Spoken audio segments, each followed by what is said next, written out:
datanglah tiupan sangkakala yang kedua. Semua yang bernama mati bangkit dari kuburnya masing-masing. Ini yang disebut yaumul ba'thi, hari kebangkitan. Allahu Akbar. Pada saat kita bangkit dari kubur kita masing-masing, kumpul di padang mahsyar namanya. Bayangin aja, saya sendiri nggak sanggup bayangin. Manusia sejak zaman Adam sampai zaman kiamat kumpul bareng di tempat sama. Berapa banyaknya itu?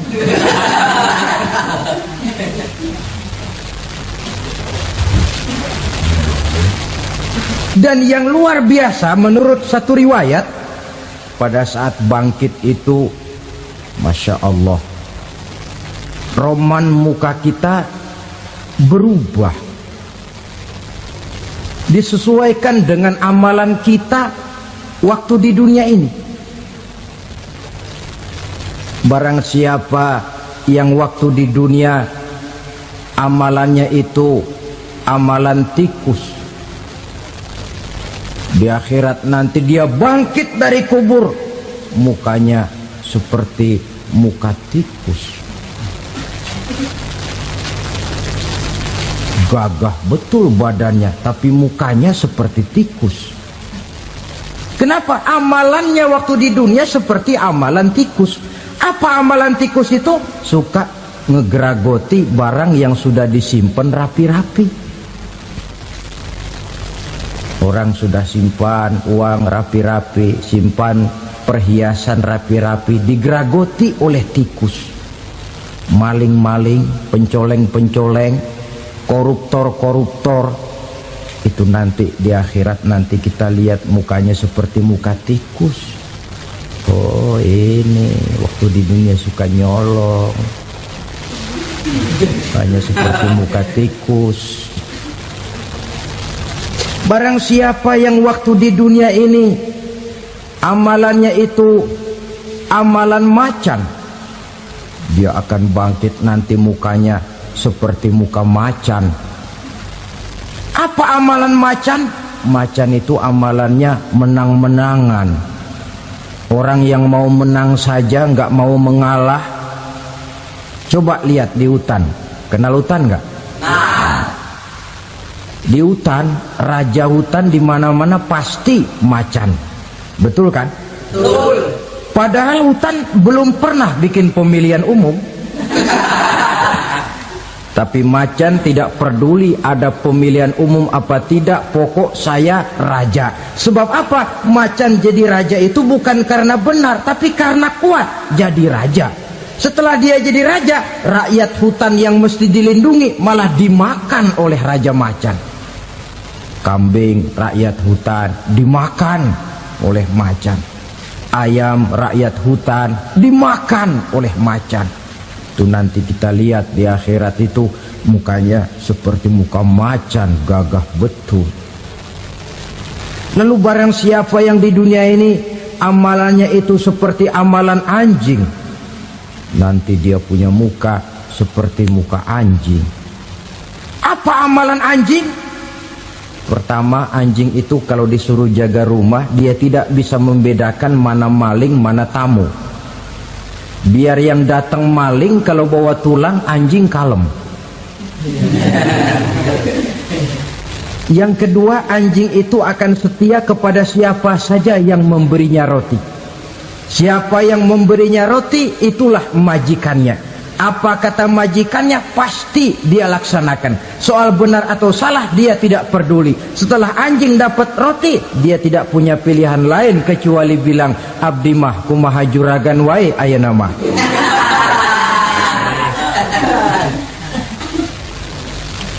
Saudara hadirin yang saya hormati, berkumpul di padang mahsyar, tiap orang sibuk dengan persoalannya masing-masing.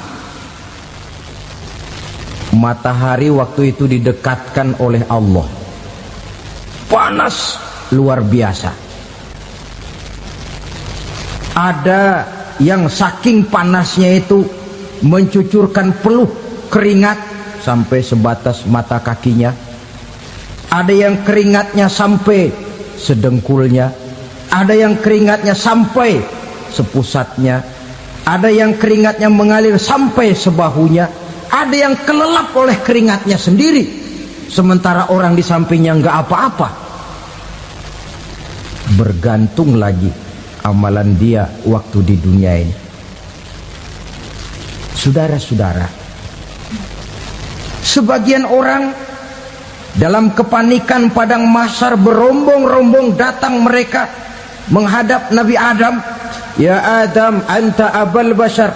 Hai Adam, Tuhan adalah bapak moyang manusia. Kami sebentar lagi akan disidang, dimintakan pertanggungan jawab. Tolonglah kami, hai Adam. Kata Nabi Adam, jangankan nolongin sampean, saya sendiri tanggung jawab di hadapan Allah. Ketika dulu tidak boleh makan khuldi, saya serobot. Sudahlah, urus diri masing-masing saja, nafsi. Begitu kata Nabi Nuh, begitu kata Nabi Ibrahim. Tiap orang bertanggung jawab sendiri-sendiri. Ketika itulah saudara-saudara, nikmatnya menjadi umat Nabi besar Muhammad sallallahu alaihi wasallam. Sebab apa? Walaupun menurut abjad kita ini umat paling belakang, paling belakang kita ini toh, karena Nabi Muhammad adalah nabi akhir, tapi akan dihisap lebih dulu, lewat di atas sirat lebih dulu, masuk surga lebih dahulu ketimbang umat-umat belakangan. Ketika Rasul mendekati ajal, beliau tanyakan itu kepada malaikat Jibril. Malaikat Jibril berkata, Muhammad jangan khawatir, Allah sudah berjanji, inni haramtul jannata ala sairil anbiya hatta tadkhulaha anta, wa haramtuha ala sairil umami hatta tadkhulaha ummatuka. Surga aku haramkan buat seluruh nabi kecuali kalau engkau Muhammad sudah masuk ke dalamnya, dan surga aku haramkan buat seluruh umat kecuali kalau umatmu Muhammad sudah masuk ke dalamnya.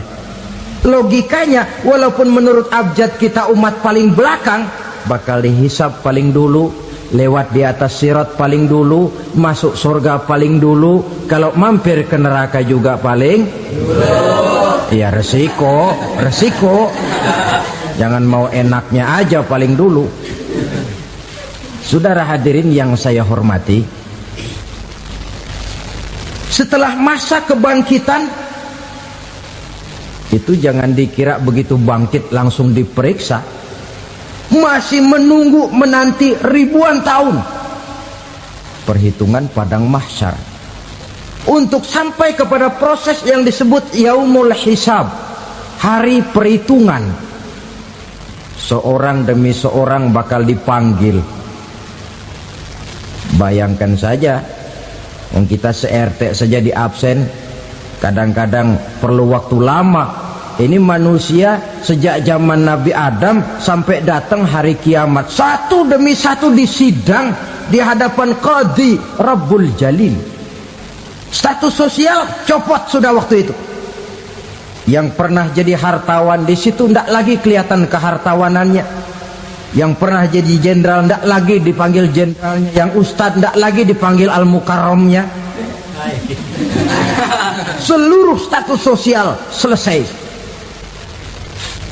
Dipanggillah kita seorang demi seorang menghadap Qadhi Rabbul Jalil. Bagaimana proses penghisaban itu? Pertama, proses tanya jawab. Di antaranya ada hadis menyatakan, lan tazula qadama 'abdin yaumal qiyamah hatta yus'ala an arba'i khisalin. Besok di hari kiamat tidak akan bergeser telapak kaki seorang hamba sampai dia ditanya lebih dulu tentang 4 persoalan. Tentang ilmunya, kemana ilmu itu diamalkan. Tentang umurnya, di mana umur itu dihabiskan. Tentang masa mudanya, kemana masa muda itu dipakai. Tentang hartanya, dari mana harta itu didapat dan kemana harta itu dibelanjakan. Ini termasuk proses tanya jawab. Jadi kalau istilah pengadilan dunia, Nama Fulan bin Fulan. Kamu waktu di dunia diberikan umur panjang untuk apa?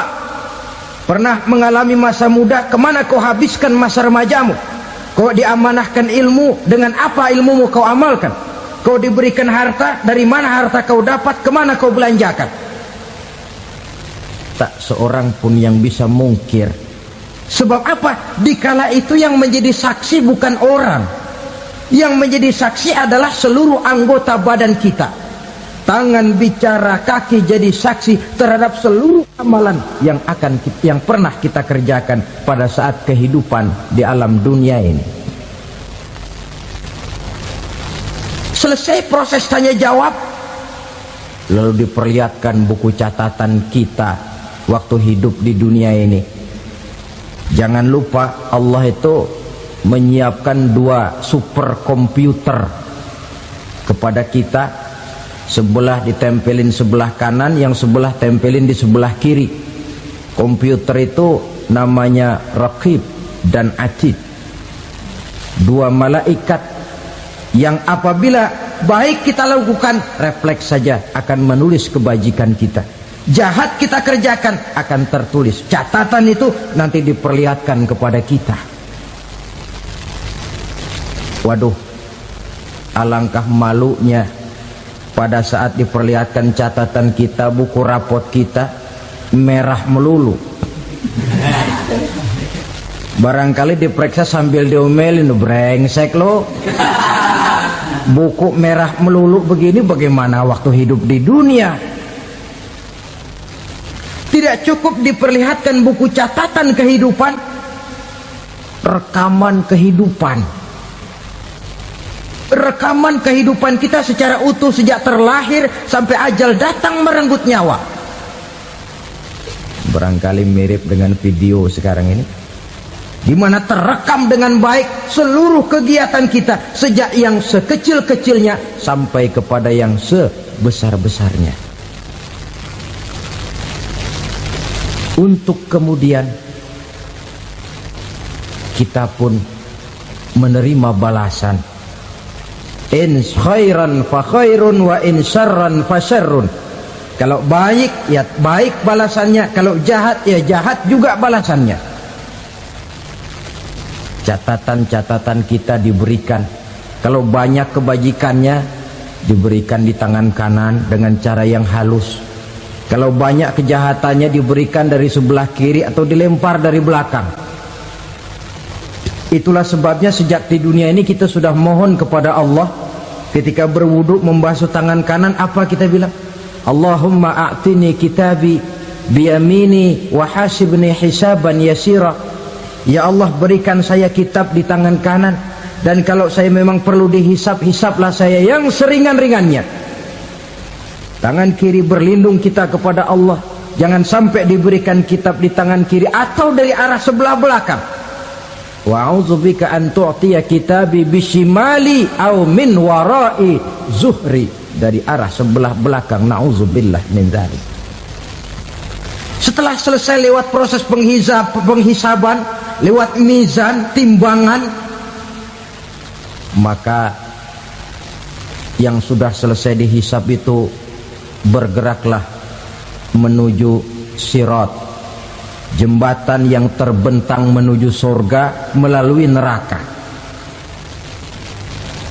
Saudara-saudara, panjangnya perjalanan sirat itu memakan waktu ratusan tahun.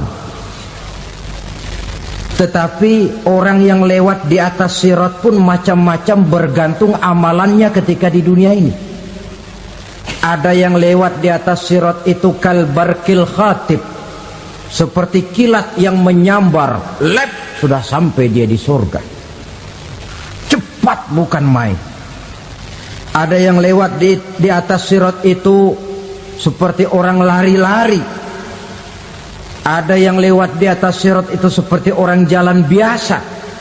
Ada yang sambil merangkak, ada yang sambil ngesor, ada yang sambil gelayutan, ada yang selamat sampai ke ujung ke surga, ada yang tergelincir jatuh masuk ke dalam neraka, bergantung amalannya dalam kehidupan di dunia sekarang ini. Tiap kita akan melewati yang namanya sirat ini. Saudara-saudara kaum muslimin yang saya hormati, dengan demikian mereka yang selamat melalui sirat sampai ke terminal akhir surga, mereka yang ketika dihisab ternyata banyak kejahatannya daripada kebaikannya, mereka singgah di dalam neraka. Nah, adapun orang-orang yang beriman menurut ayat Quran dan hadis Nabi itu nanti ada bermacam-macam. Ada orang beriman itu yang dimasukkan surga. Ada orang beriman itu yang dimasukkan ke dalam surga. Ada orang beriman itu yang disebut penduduk surga. Kenapa lain-lain, Pak? Karena waktu di dunia amalannya juga lain-lain. Ada orang beriman yang masuk surga. Ini paling murah tiketnya. Mau masuk surga? Kata Nabi begini, ma min abdin qala la ilaha illallah thumma mata ala dhalik illa dakhalal jannah. Kalau seorang hamba sudah mengucap dua kalimat syahadat, dia yakin dengan kebenaran kalimat itu sampai matinya, orang itu akan masuk surga. Abi Dzar yang waktu itu diajak bicara heran, ya Rasul kok gampang betul? Iya, walaupun orang itu mencuri, iya, walaupun orang itu berzina, iya, biar dia mencuri, biar dia berzina, kalau dia sudah mengucap dua kalimat syahadat, dia yakin dengan kebenaran kalimat itu sampai matinya, itu orang akan masuk surga. Jadi masuk surga cukup dua kalimat syahadat, yakin sampai mati, masuk surga. Itu perkara masuk. Tapi kalau pertanyaannya diterusin, masuknya kapan, Pak? Nah, ini lain lagi urusannya. Sebab ada yang masuknya itu langsung, ada yang mampir dulu. Di sana tempat cuma dua, kalau tidak surga, neraka. Mau ke surga tapi mampir dulu, yang mampirnya jelas di neraka. Kenapa? Dalam hadis qudsi ada riwayat, nanti itu di akhirat, setelah Allah selesai mengatur penduduk surga masuk surga, yang neraka masuk neraka, Allah berkata kepada malaikat Malik, malaikat Malik, labaik ya Allah, itu bajingan-bajingan tengik, manusia-manusia durjana yang waktu di dunia tidak mau sujud, jauh dari ulama, gemar melakukan yang munkarat dan maksiat, hidup di tengah masyarakat selalu jadi bibit keonaran, kufur, sudah masuk neraka semua. Sudah ya Allah. Nah, kalau sudah, coba sekarang kamu masuk, Malik. Saya, iya, masuk neraka. Mau apa ya Allah? Kata Allah, akhriju minan nar man kana fi qalbihi misqala habbatin min khardalin min iman. Kau masuk neraka, cari di dalam neraka orang-orang yang ada imannya walaupun kecil sebesar biji zarah, angkat mereka keluar. Masuk malaikat Malik ke neraka, cari orang yang ada imannya, korek-korek. Ya repot, udah pada gosong.